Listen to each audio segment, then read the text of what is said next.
About 180 kilometers from where we border Chienge and Chimamirongo on the other side. So it's, as I said, it's a very large constituency. But we do manage. You can't get from the other end to from one end to the other in 1 day or 2 days. It takes me 10 days to finish that constituency. If I want to finish it, 10 days, sometimes 14 days. Because in 10 days, you need to make sure that at least you cover so many wards in a few days. Yeah, but I think we are managing.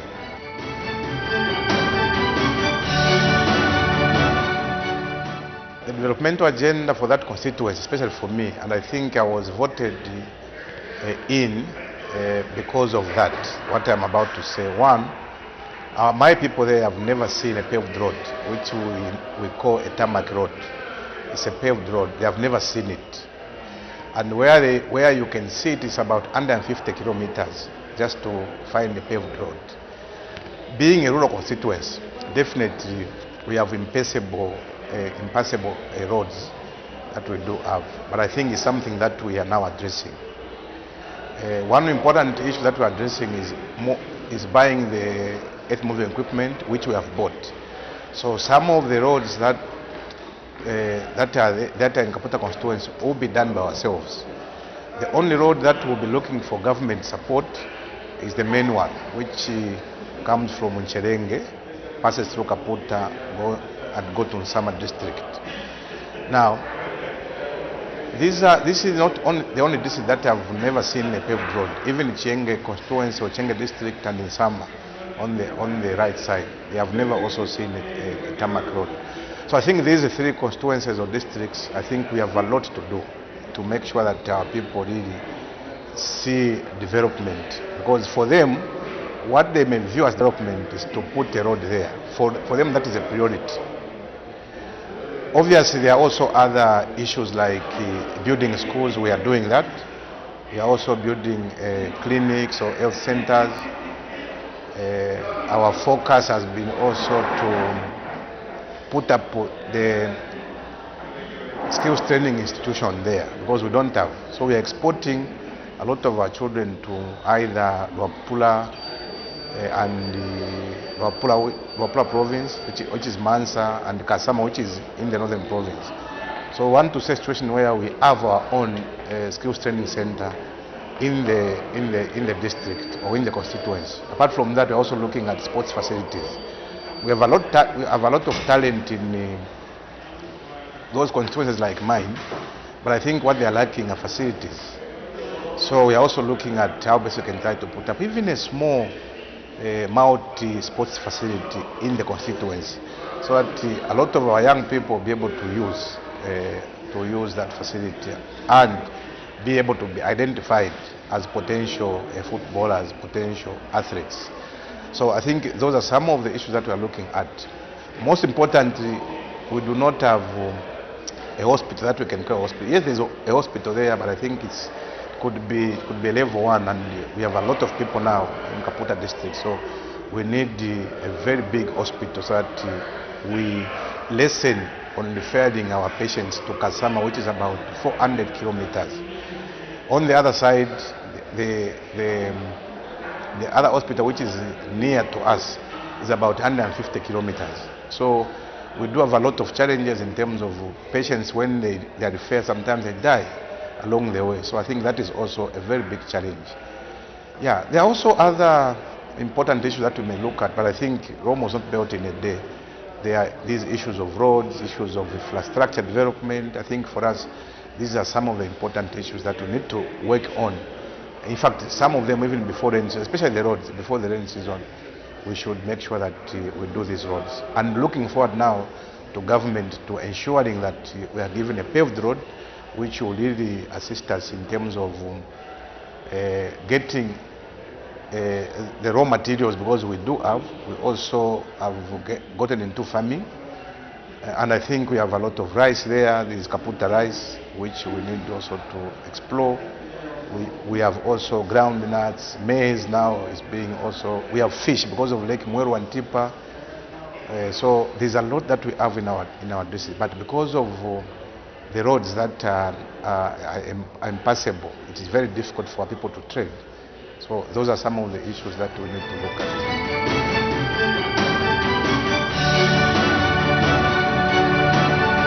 The word of hope.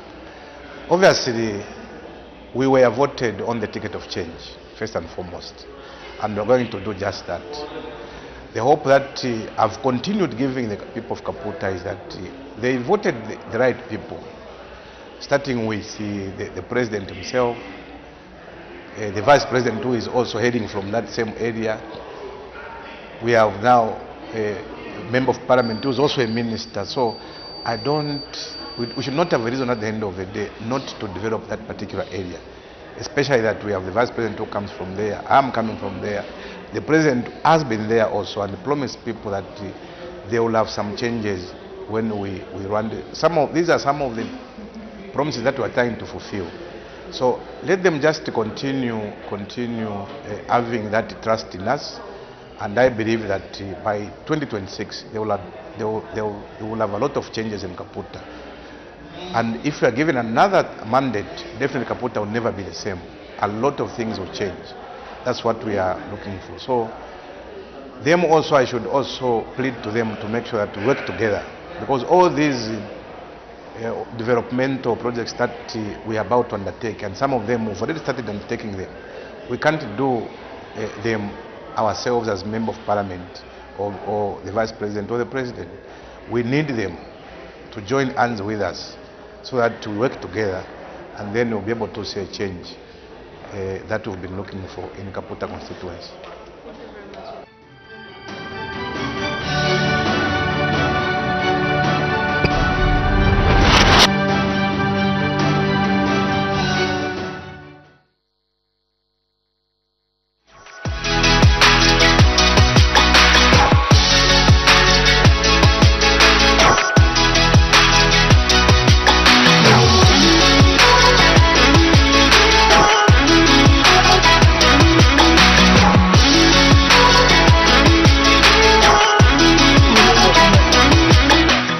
Brings to you and highlights how the Auditor General contributes to the accountability and also the transparency process of the usage and utilization of public resources in the Republic of Zambia. And I should mention that this program comes to you every morning on Thursday, but due to other activities that were happening at Parliament today, we have rescheduled this program to just about now, and we sincerely thank you for joining this program. We focus at the audit of local authorities, having looked at the other types of audits. For example, last week we were looking at the audits of parastatal bodies and statutory bodies, but our focus this afternoon is the audit of local authorities. And to help us just understand this process, I have with me two experts from the Office of the Auditor General, and on my immediate left I have Mr. Wycliffe Sakala, who's an Assistant Director, Ministerial Audits Directorate. Welcome to the program. Thank you, Julius. Good afternoon. And my extreme left there, I have Mr. Patrick Kivipe, Assistant Director, Provincial, Local and Local Authorities Audit Directorate, and this is from Western Province. Good afternoon and welcome to the program. Good afternoon, Julius. Good afternoon, viewers. Good afternoon, listeners. Right, and I'm your presenter. All right, I'm your presenter, Julius Musumali, and on sign language we have Jason Manda. And we would want to invite you also to take part in this program. Send your message to our text line 0978 772 801. That is 0978 772 801. Or those of you following us on our social media platform, especially Facebook and YouTube, we can also drop your comment on the National Assembly of Zambia Facebook page. Will be able to be with you on this program. In my opening, I said the previous program we focused on the audit of parastatal and statutory bodies, and our topic of discussion today goes around the audit of local authorities. And having looked at this, and of course drawing these institutions that draw resources from the Treasury, which we also call the Control 99. I would begin with Mr. Kibipe to just give us a general overview of the auditing process when we talk about local authorities in Zambia. Would you just explain to us the general overview of this process? Thank you, Julius, for that question. To give context to our viewers and our listeners, I would wish to begin by stating that before the amended Constitution, number 2 of 2016, Auditor General, like you rightly pointed out, that we audit funds that are appropriated by Parliament, then was only, as far as the audit of local authorities were concerned, was only auditing Constituency Development Fund, as well as the Local Government Equalization Fund, which we call LGF.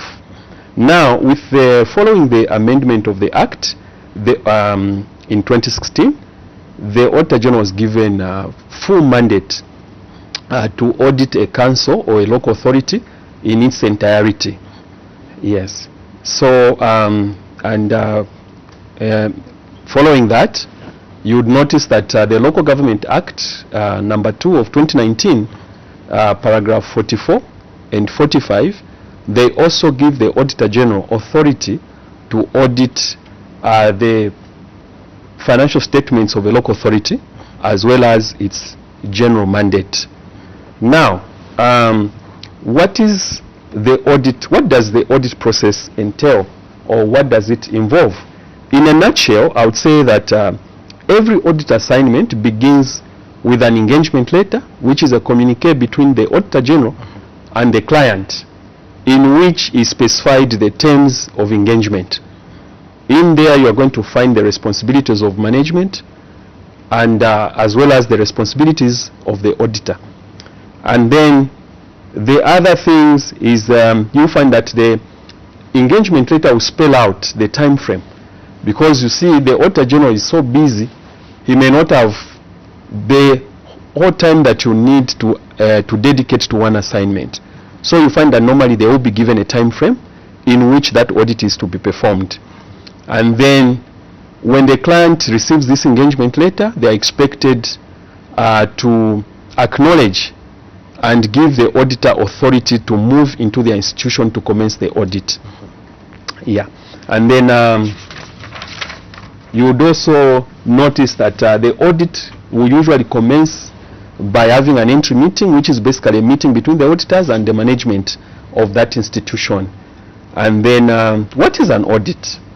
In brief, I would say that an audit is an examination on a test basis of the transactions that occurred in the period under consideration.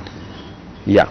And then, and as well as, you will notice now that these audits now, they carry both a regularity audit, where we are trying to check conformance to set regulations and laws, as well as there will be a little bit of performance, where we are questioning the mandate of a particular or given institution to see whether they are performing or living to the expectation of the public. What are they expected to offer to the public? Okay. Yes. And then when the audit process commences, you will notice that it is a continuous interaction between the auditee as well as the auditor. In that process, we are going to ask for certain clarifications verbally, certain clarifications we shall request for them through what we call preliminary queries. This is where explanations do not suffice, and then we ask the client to, maybe we'll give them 2 days to respond to the auditor in writing. Then issues that will be clarified at preliminary stage will be dropped, what we call dropping, meaning they will not be carried forward. Then during execution, those issues that to which we may not receive satisfactory responses, these are the ones that remain, and we reflect them in a report which we call the interim management report. Then to this report, the client will be given, mostly, the standard is 15 days. If they are proactive, they can respond to the Auditor General in less than 15 days, but where they don't, after when 15 days has elapsed, we will remind them to say, you need to respond to the issues that were raised in our interim management letter. All right. Probably, maybe in brief, that's what I would give as the audit process. Thank you. Okay, having given us that background, I'll turn to Mr. Sakala. What then would you say is the primary objective of auditing local authorities, which we call also councils, if our listeners or viewers may like to get that term? Thank you, Julius. Thank you, viewers. The purpose of an audit is to ensure that the resources that are given to the institutions, in this case the councils, are utilized for intended purposes. As such, the office gets in and reviews how management has applied those funds which have been dispersed by Parliament. Then the other purpose that we look at is the aspect of compliance with rules and regulations. You know, when public institutions are given these monies, they are given some rules and regulations that they need to follow so as to benefit society. So the office is there to get in, to check whether these institutions, which are the local authorities in this case, how they have applied those monies, how they plan, how they engage the society, because the society at the end of the day is supposed to be involved. Then the other aspect that we look at is the aspect of assessing the environment in which these councils are operating.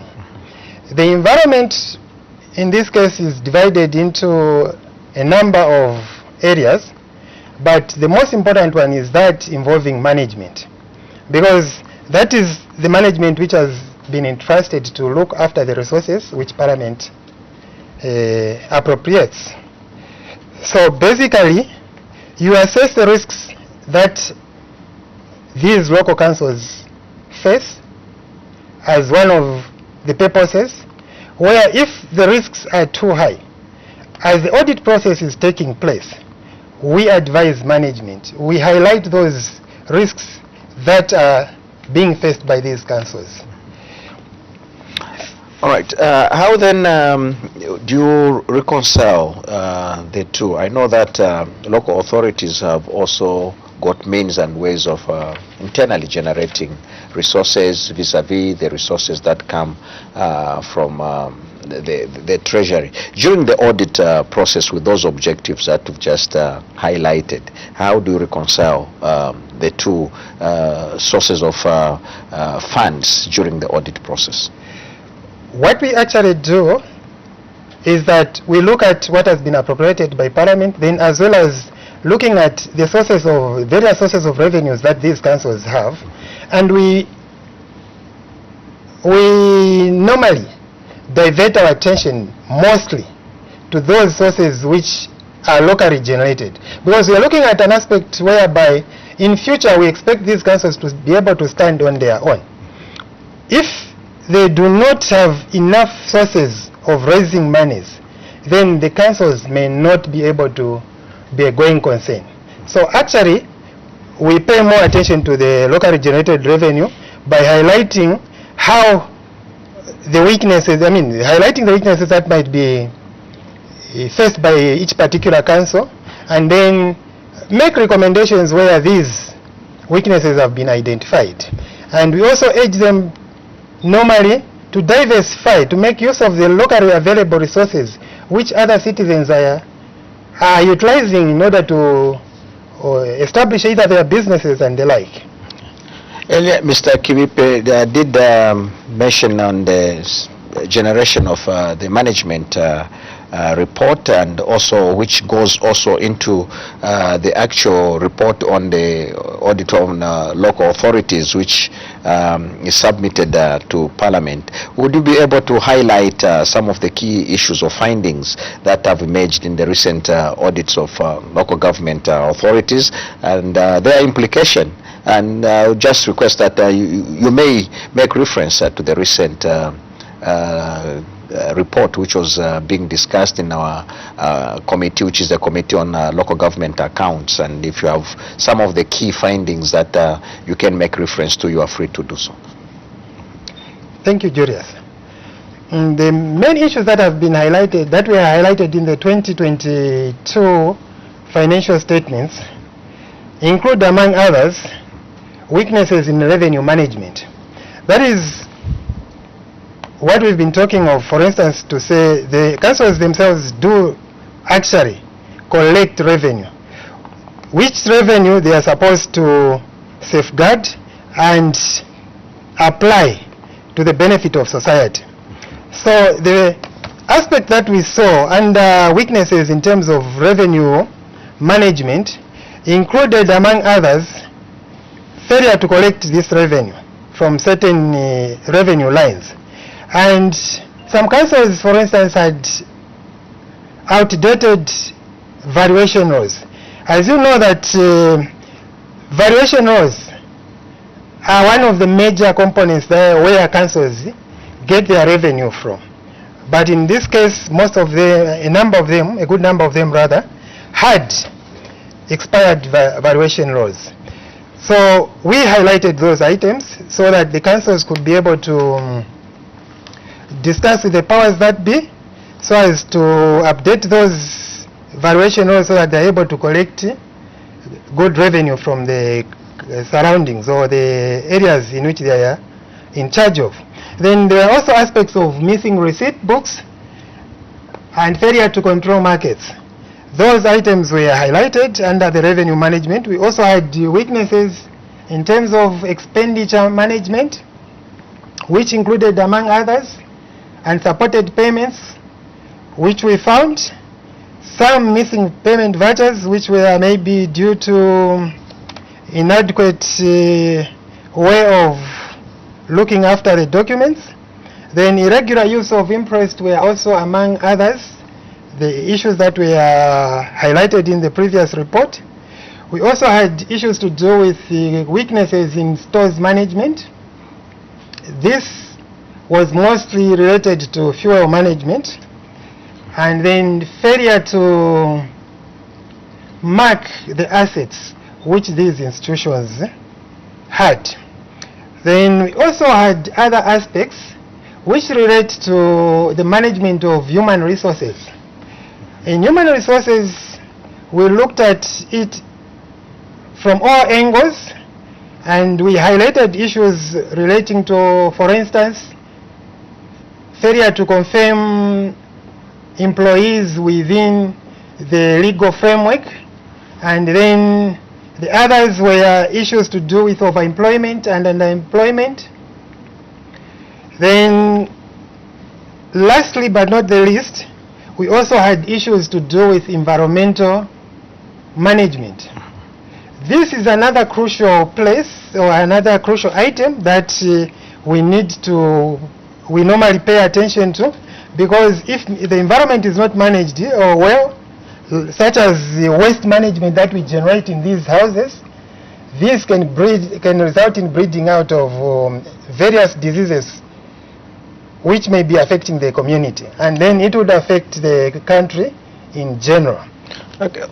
From the standpoint of your interaction with these local authorities, if you have findings like perhaps weakness in revenue management, missing receipt books, management of markets, and of course we've heard the minister has been on various platforms and getting how markets are now being managed by local authorities, for making reference to maybe in the past where some people would take advantage of some situations and start collecting levy, but now we are told that the councils are in charge, full charge of bus stations and markets, but when you go on the ground, you find these what do you think, can you attribute to the causes of such as, how does a receipt book, for example, go missing when duplicates, originals have been issued, then duplicates that remain for record keeping, then a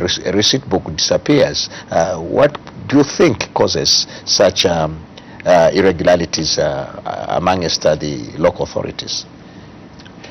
Mostly is management lapses, where you find these rules are there and then management are not following them to the latter.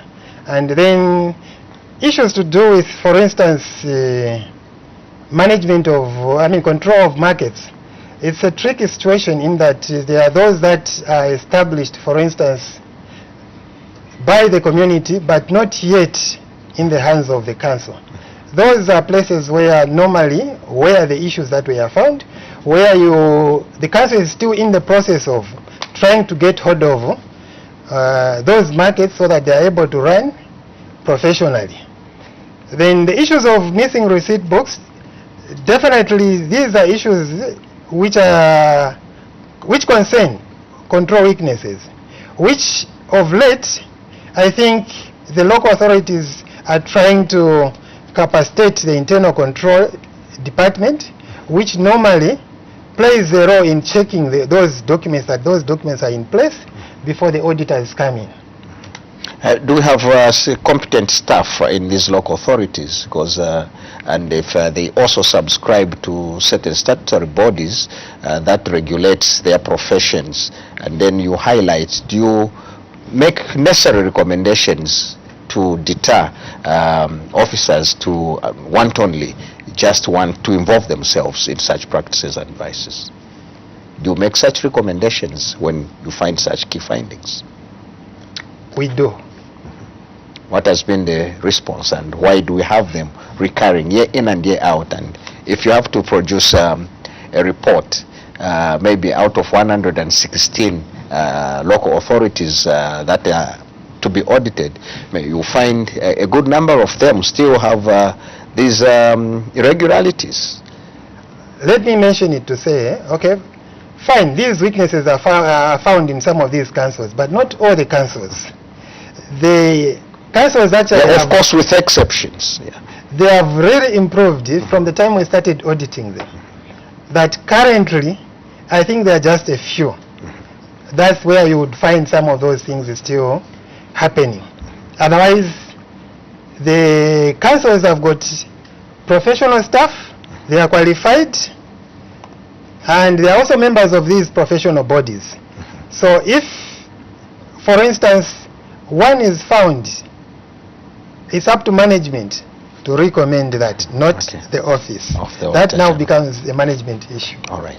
And maybe I can just add that these concerns, like Mr. Sakala has mentioned, have really been addressed to a greater extent, but also to add that the Treasury, the Secretary to the Treasury, has also been playing an active role. Like at some point, right now, let me not say at some point, right now, all local authorities and government institutions that collect revenue were restricted from, in terms of printing receipt books. In the past, you'd find that local authorities, individually, they would go to any publisher or any printer and have their receipt books printed, and I think that was a great weakness. But now with the restriction, I think there has been a better control. Then the other one that you may wish to know is the perpetration of, let me say, fraud in this area of revenue collection, also to a greater extent also could have been that you find that mostly it was very junior officers of local authorities that are involved in this. And in some cases we would find even people on contracts, short-term contracts, but they are given tasks to collect revenue. These has been some of the recommendations that the Auditor General has made, that you cannot have someone who's on a short-term contract and you assign them a sensitive area to be a revenue collector. This is why you'd find when they see that they have collected enough, nothing will stop them from disappearing, running away. They reward themselves. They reward themselves. So such instances, with the intervention of the Office of the Auditor General, you would notice that they have been minimized to a greater extent. All right. Yes. Well, thank you for that submission. And earlier, Mr. Kivipe, you also did hint on the line of audit where you associating it with amendment of the Constitution, when now we see introduction, the auditing of CDF only then. But now we have increased CDF, which is in excess of 30 million per local authority. How do these audits influence governance and service delivery at a local level? Thank you very much, Julius. I think I would begin by saying that the very essence of auditing is actually to ensure that we have a saying in the office of the Auditor General that following the quack wherever it goes. So the very essence of the existence of the office is to collaborate with various stakeholders, and also in ensuring that the citizenry, the general citizenry, the residents in the jurisdictions under which these local authorities are situated and located, they reap the benefits of central government, having central government in their area. So what has been the impact of the presence of the Auditor General in local authorities?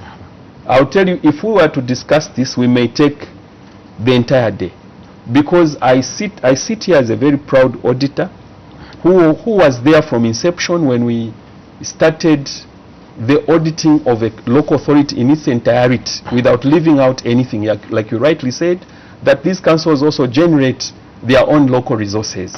You find that they generate resources from, the bylaws mandate a council in its jurisdiction to collect revenue from whatever resources are available in that area. If you went to Western, for instance, you find in Mulobezi, where there is existence of timber, you find that there is timber levy, there is animal levy, slaughter levy, whatever is available there, they will use it to collect a resource to be able to provide a service that the community may not be able to provide on their own. Now, the impact of the presence of the Auditor General can be, I would like to categorize it in two. First of all, what has been the benefits to the local authority itself as a result now of the presence of the Auditor General in a council? And then number two, what has been the benefit to the general citizenry? Yeah. So I'll begin with the council itself. Like Mr. Sakala mentioned, when we just began auditing in full, we had been auditing but just CDF and LGF. But now when we began to review the operations of a council in full, we found in some councils, we found that they were not operating, if we talk in terms of financial accounting, financial management, they were not operating at, most councils were not operating at the expected level. We had even basic issues of not very good record keeping. In some instances, we found weak internal control environment. When we say weak internal control environment, for the purpose of our listeners out there and viewers, is for instance, a payment is supposed to be prepared by one person, it must be reviewed by a different person, then it must be approved by the other person to ensure that as money is going out of the institution, there is proper procedure and there is proper accountability. So you find that the Auditor General has brought in that. Then allocation of resources, optimum allocation, because resources will never be enough, Julius. Exactly. Yeah, but the presence of Auditor General brought about optimum allocation of resources, whereby management, controlling officers of local authorities, they knew that, for instance, before we moved in, you'd find that probably much of the money probably was going to travel costs, as opposed to service delivery. If anything, actually, there is a provision that at least, Mr. Sakala, is that 60% of the revenue of a council that should go to service provision?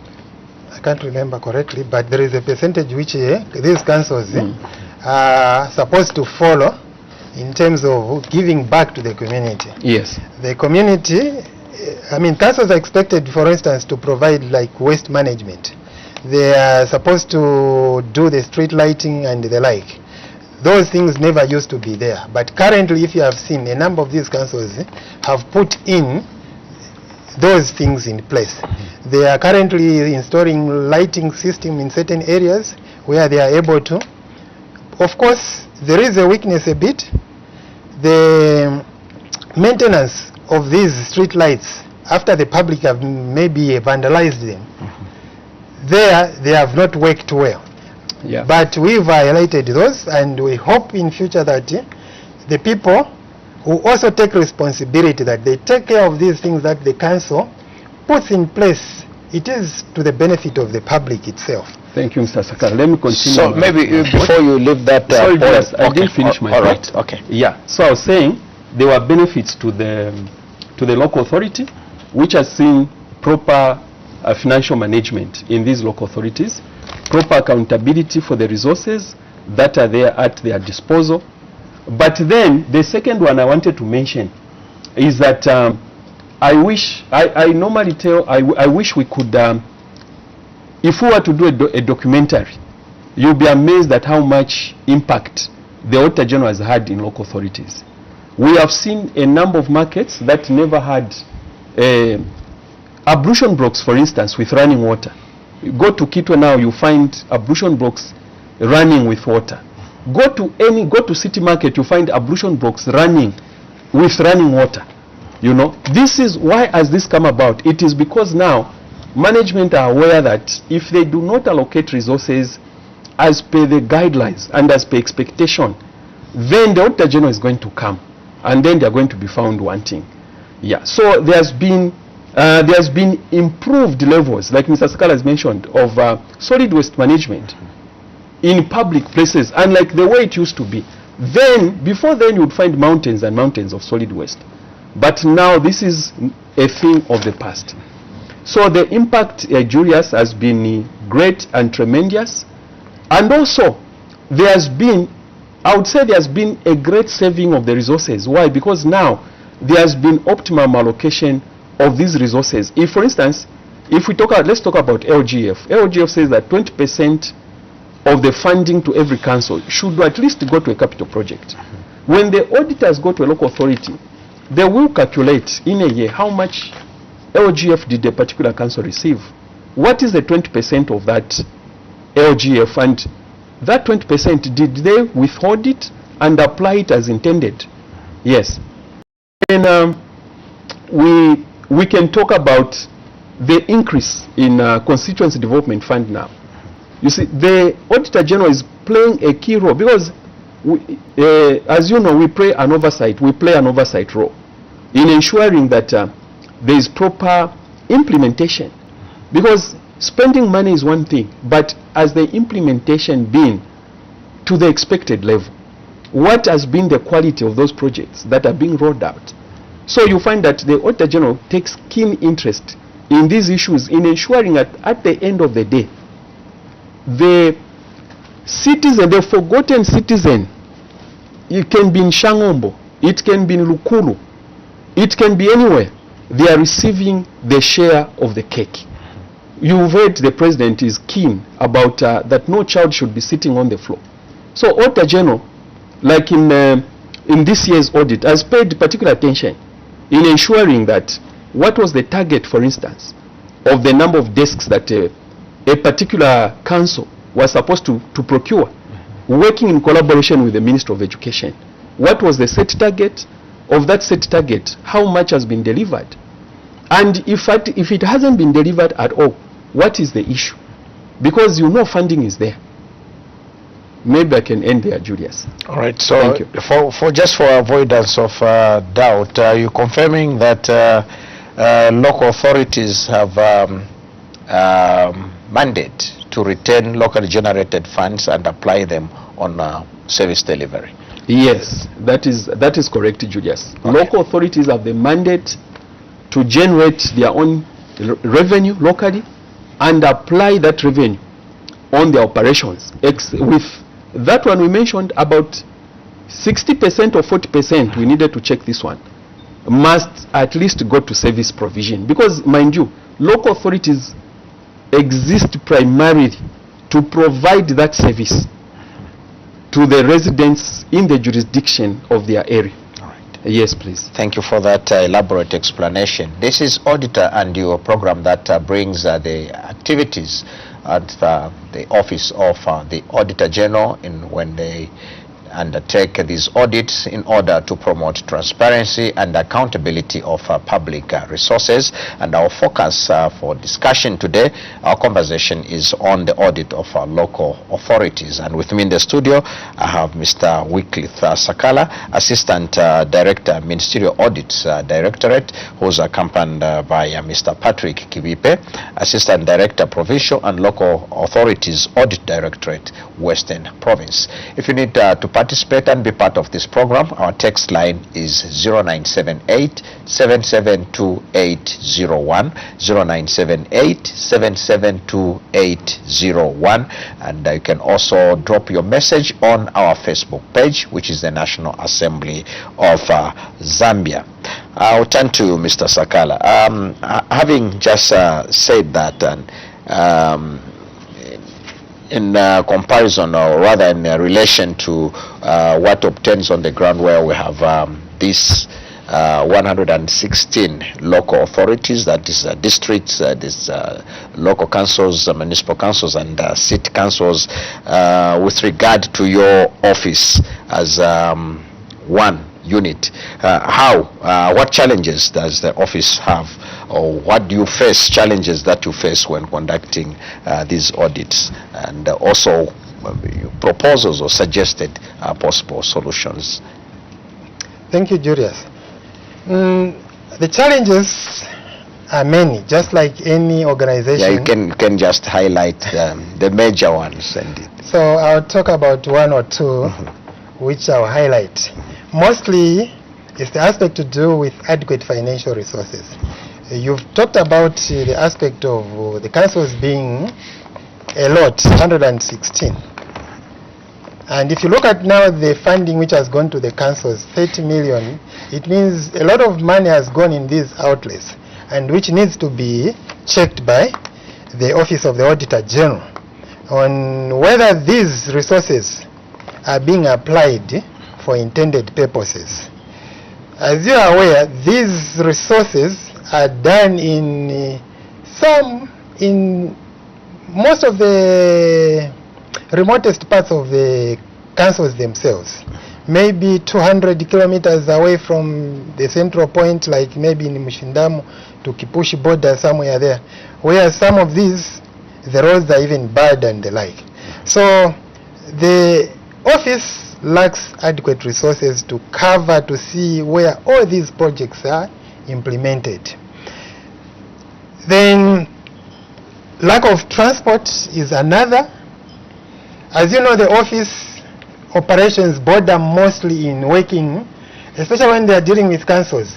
You can only deal with one council as maybe a provincial office within your locality. The other councils are away from you. So you need transport definitely to move. So in that aspect, we have limited transport, which we hope after engaging maybe Ministry of Finance and Government, they will be able to improve on our transport fleet and the financial resources. Then the other one is the aspect to do with the councils themselves. Most of these councils are still manual in their operations, in the way they are capturing their financial information.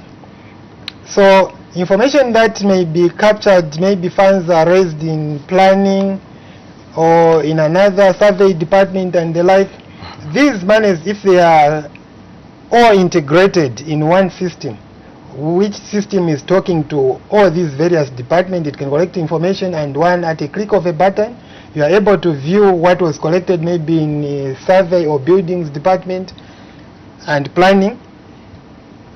This is the situation where councils don't have such a system, which will enable auditors quickly review the records and correlate the information so that they are able to see whether any controls have been violated. So basically, we have that other challenge there. My colleague, do you have anything to add on the? I think you have ably.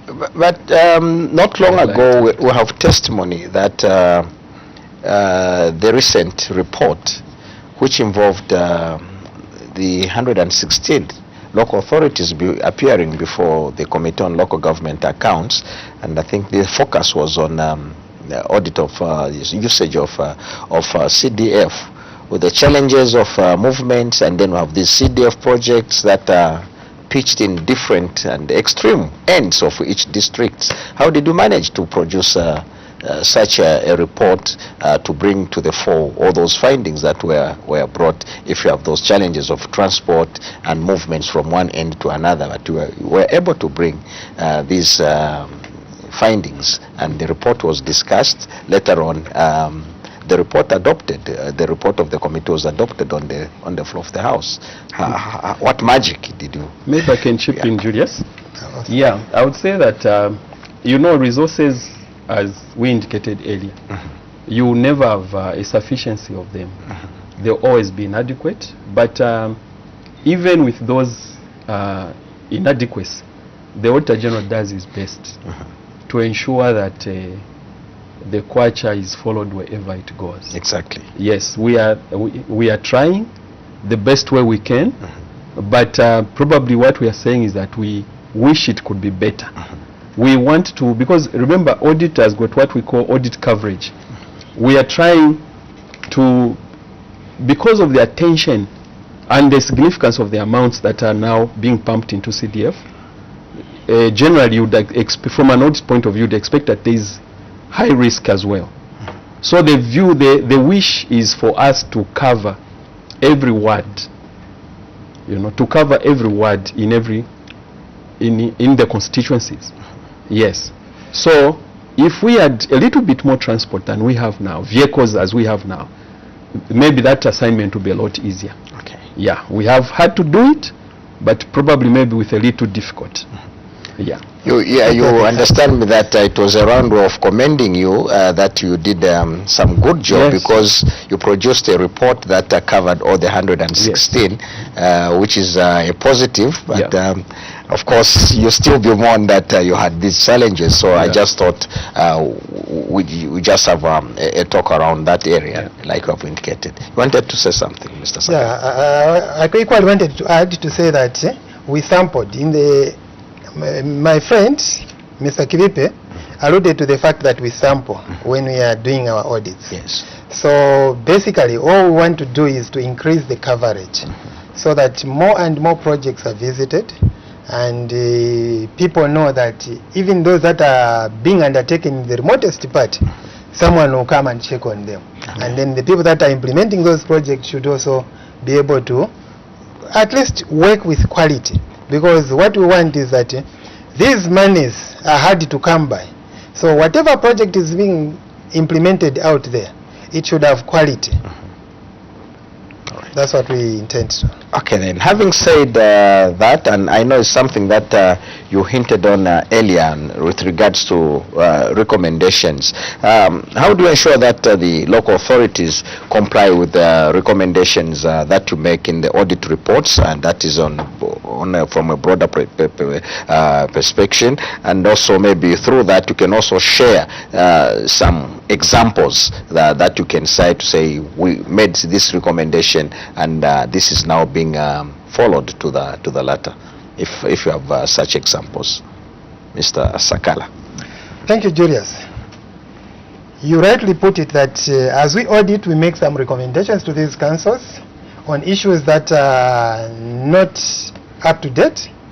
What we have done in the past, for instance, I'll give you an example of where maybe we are auditing, you'll find that this council is not getting monies from this. I'll give you an example like from a mining company. We will highlight that in the report. And there are councils that have started benefiting from some of these areas. Two to mention would be Rufanyama and I think Kalumbila, who had a similar situation, but then currently, after we recommended that the mines need to get the title deed and the like, they went in and those people obtained the title and they accepted their responsibility to be paying rates to those councils. Then the other thing is that when you are looking at the recommendations, what we normally do is that as we are planning the audit, the first part of it is apportioned to looking at the previous year's issues or the recommendations which were made. We get into that client and then request for the status of the recommendations or the issues that were still outstanding, which we felt were still hanging unattended to. It is the starting point of the current audit, current audit. And by doing so, management now knows to say, if these issues that they have made recommendations on are not attended to, they will come back and check on them. You also have issues that are in the Auditor General's report where there are outstanding issues, and from time to time there is a report which is or government asks the institutions to give them the current status of those issues that were outstanding, and the Office of the Auditor General goes back to check on those issues. By that, these councils are also reminded to take care of those weaknesses or the recommendations which they might not have implemented. Okay. Do you have anything to add? Yes, Mr. Sakala, maybe just to add also to say that Parliament also plays a major role in helping the Auditor General in ensuring that there is conformance, or the recommendations that the Auditor General is making are performed or are done. That's why you find that when the Auditor General's report is issued, as you are aware, it is tabled through the committee, Parliamentary Committee on Local Authorities, and the hearing officers, controlling officers, are summoned with their management team, and they are made to explain why they are doing certain things not in accordance with applicable procedure or expected standard and guidelines. All right. I think that also plays a major role in ensuring that there is conformance. Okay. Yeah. Right, there's a comment from one of our followers on Facebook who says a minimum of 20% locally generated revenue should be used for service delivery, but that's what you indicated earlier, that you need to check what exactly is regulation on the percentum of what is expected to be retained. In what ways then, that is Mr. Ephraim, and also we say someone watching from Livingstone, and also just following the program as well on our Facebook page. If you have a comment to make on our text line, you can drop it on 0978772801. In what ways then, other than the report, in what ways can the public be made more aware of these audit findings and also their implications? Do you have other avenues in which you engage the public, especially at local level? Okay, thank you for that question.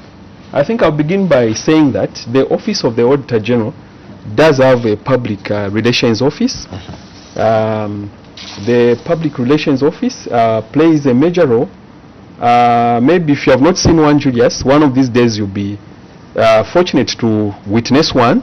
The office does arrange public, you call them roadshows? Roadshows. Yeah, roadshows. They will choose a public place which has good patronage, like say maybe Manda Hill.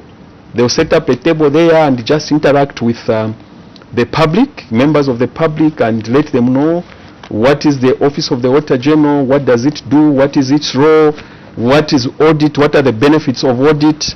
And then, in addition to that, even what we are doing right now, this is a very, very good platform of reaching out to the people in Kaputa, wherever there is internet.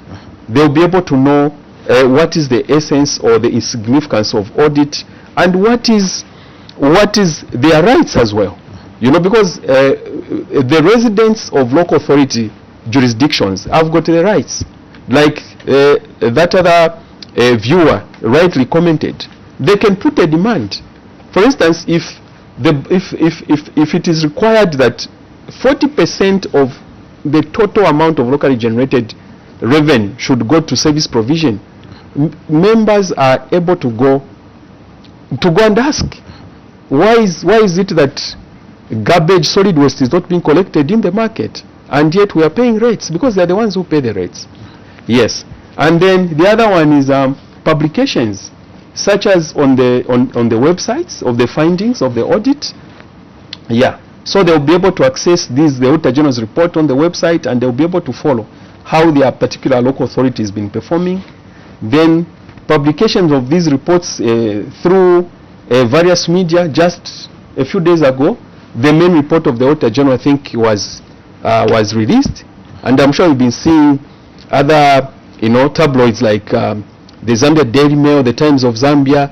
They've been running Yes, extracts from the report, the main highlights, some highlights, and members of the public are able to appreciate that and be able to follow. Then the other one that I can say also, Julius, is even pieces of legislation such as the Local Government Act number 2 of 2019 as Schedule 1. You find that Schedule 1 has a clear listing of the mandate of the local authority. So as members of the public, if we familiarize ourselves with some of these publications, then we'll be able to put the correct demand on the local authority. All right. Maybe that's what I can say. Okay, Mr. Sakala, want to add something? Yes, I want to add something. Of course, the office also conducts some exhibitions at the shows where the public is free to interact with the Auditor General's office at these various shows which are available in the country. Then the other thing is that the people are free to come to the office of the Auditor General at any time.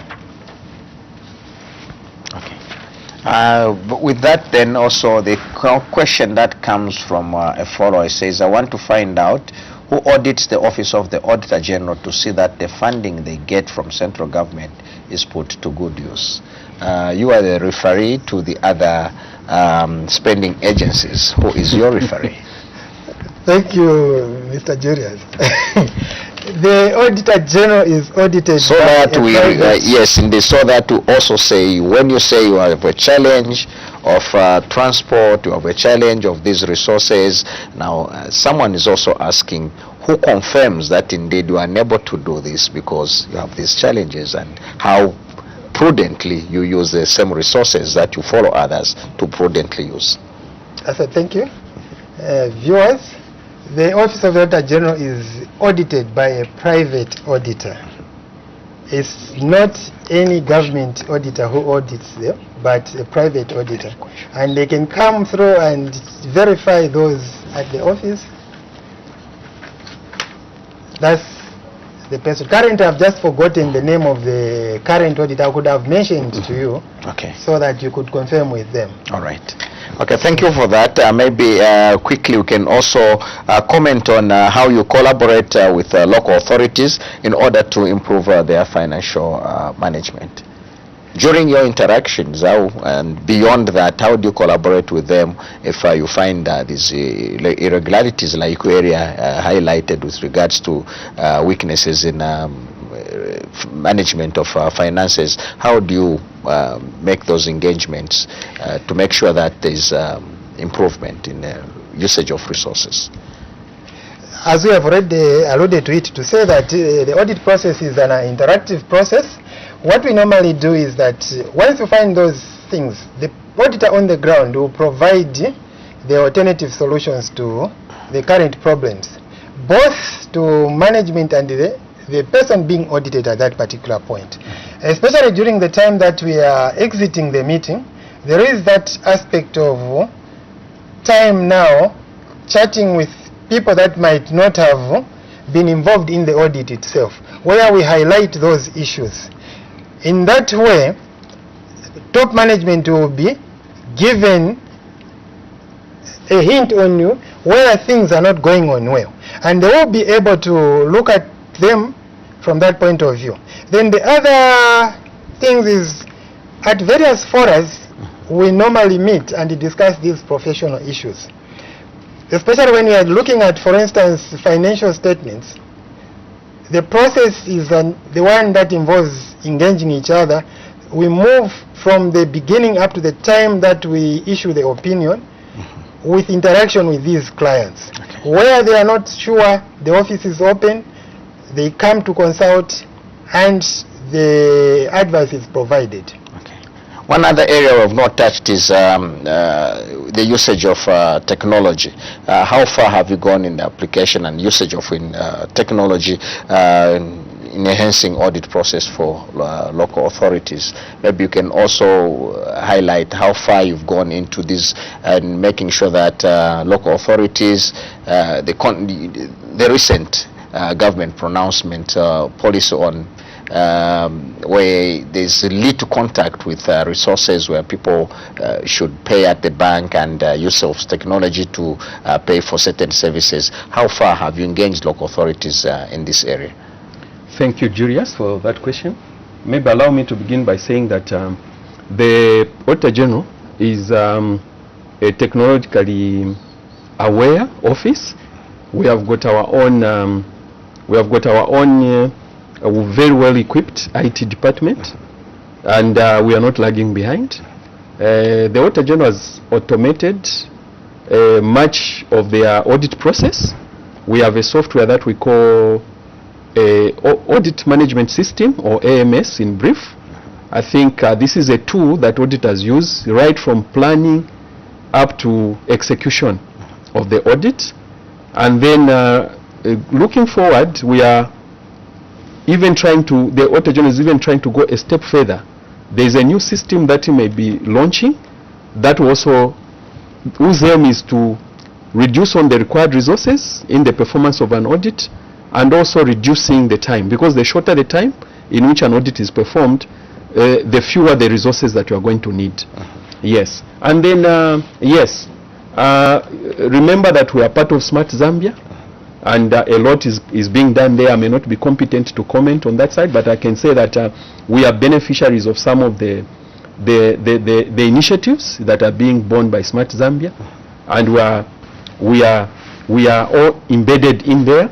And the local authorities also, yes. Now the goal, wherever possible, the goal is that the collection of revenue is automated as opposed to manual systems. For obvious reasons, the risks are reduced, and there is efficiency in the collection levels. So this is the way that we are going.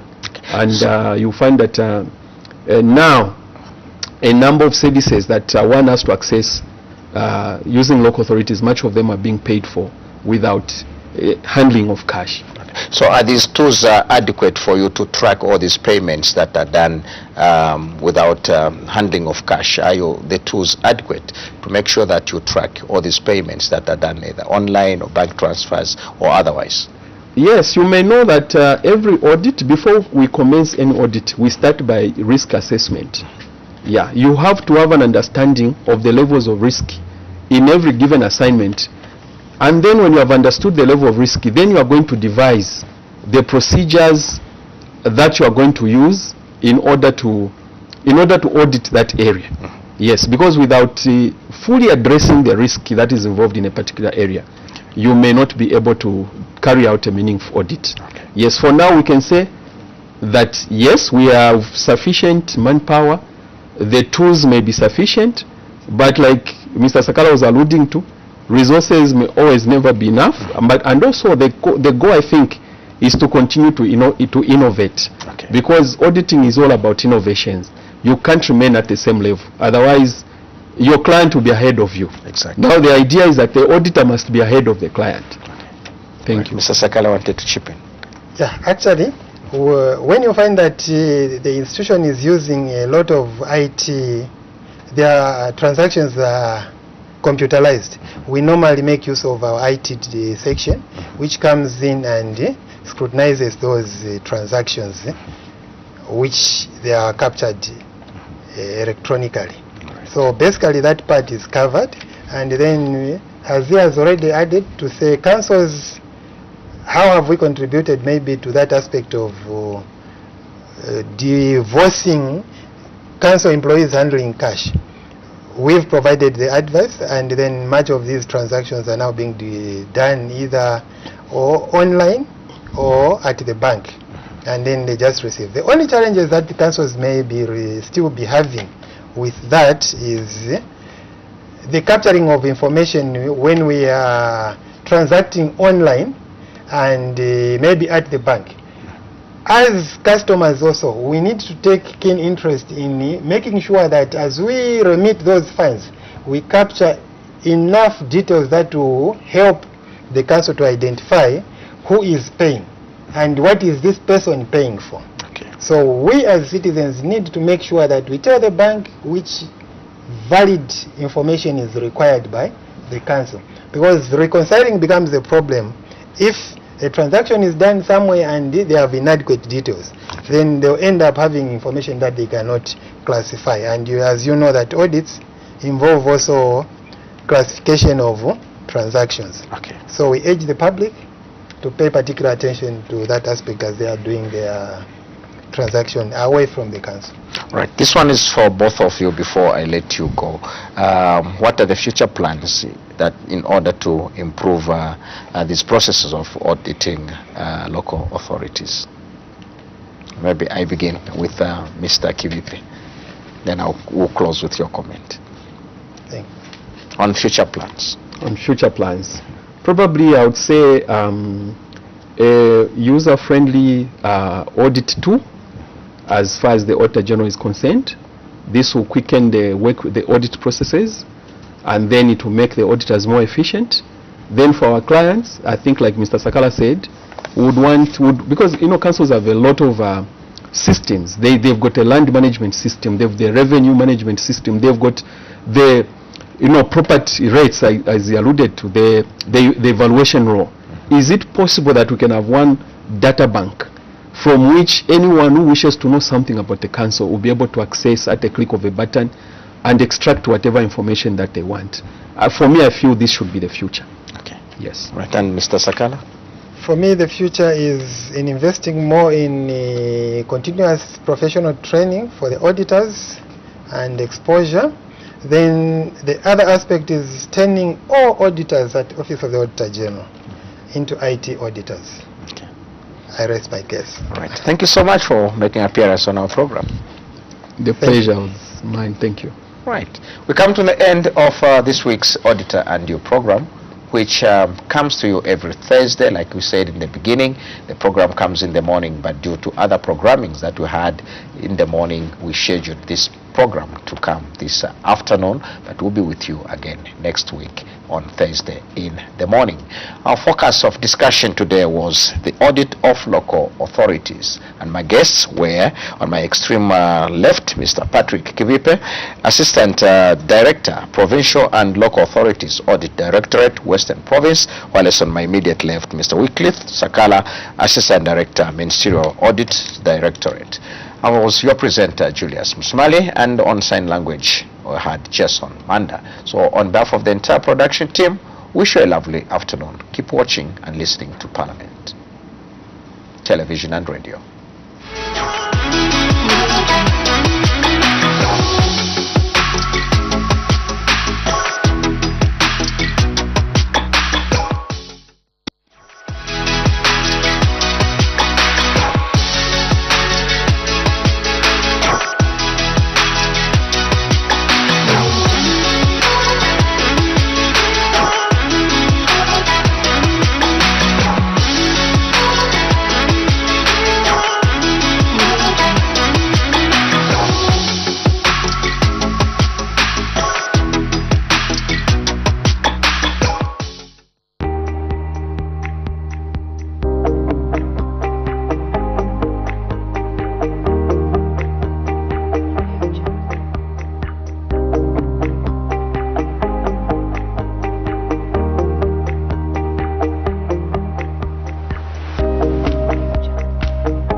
Zambia. Even saying the word is a multi-sensory experience. It somehow captures something of the essence of this special place in the warm heart of southern Africa.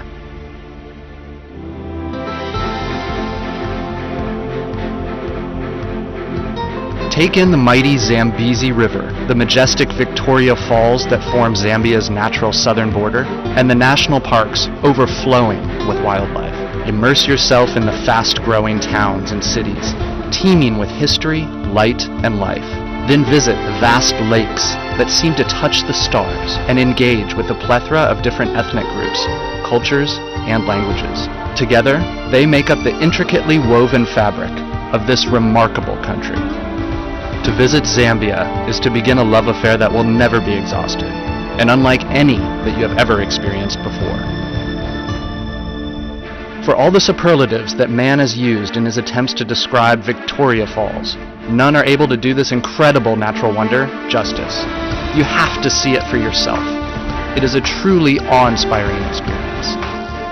Livingston, once Zambia's capital, and the Zambian side of the falls have become a mecca for discerning adventure tourists. Peer into the abyss from Devil's Pool at the edge of the falls. Career down the powerful rapids from Batoka Gorge in a whitewater raft. Bungee jump from the historic Victoria Falls Bridge. Or fly over the falls on a flight of angels. Whatever activity you choose, you'll be left with a renewed appreciation for the sheer might of nature. Kafue National Park is amongst the biggest in Africa and is home to more than 130 species of mammal and more than 400 bird species. Enjoy the wildlife from a different perspective on a boat cruise or a canoeing or walking safari. For sheer density of game, South Luangwa National Park is second to none. It certainly lives up to its nickname as the Valley of the Leopard. The stunning Liuwa Plains play host to the world's second-largest wildebeest migration and boast some of the most striking vistas you will see anywhere in Africa. At Kasanka National Park, you can view the largest mammal migration in the world when each November, literally millions of fruit bats cover the skyline as the sun sets. Zambia's bodies of water are as abundant as its wildlife. Although it is landlocked, this country has more water than any other in Africa. There are the long, meandering rivers, some of which are interspersed by waterfalls that are only narrowly surpassed by Vic Falls. Then there are the lakes.